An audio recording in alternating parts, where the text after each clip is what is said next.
Praise లాడండి. బాగున్నారా? ఏదైనా దేవుని వాగ్దానం చూసుకుందామా? రండి. చిన్న విషయం అండి. నీ సౌందర్యము యెరూషలేము, నీ పరిపూర్ణత సీయోను శిఖరము, నీ పరిపూర్ణత నా జీవిత గమ్యము, నీ పరిపూర్ణత నా జీవిత గమ్యము,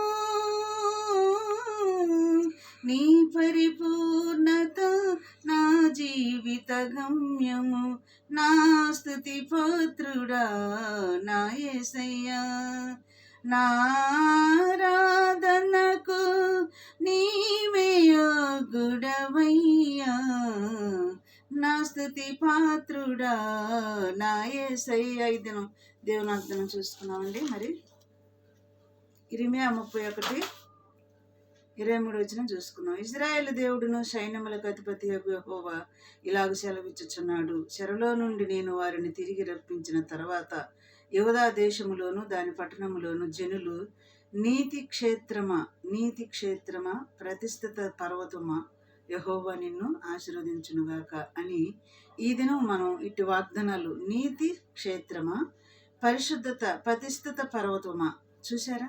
మనల్ని దాంతో పోల్చి నేను మిమ్మల్ని ఆశీర్వదిస్తాను, యెహోవా నిన్ను ఆశీర్వదించునుగాక అని ఇక్కడ దేవుడు మనతో మాట్లాడుతున్నాడండి.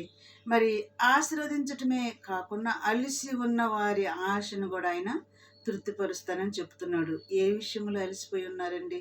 ఏ విషయంలో ఇసుకు చెంది ఉన్నారండి? అయితే నేనున్నానని చెప్తున్నాడు దేవుడు. అలసి ఉన్న ప్రాణంలో కూడా ఆయన తృప్తిపరుస్తానని చెప్తున్నాడు. ఈ దినం వాగ్దానం అండి.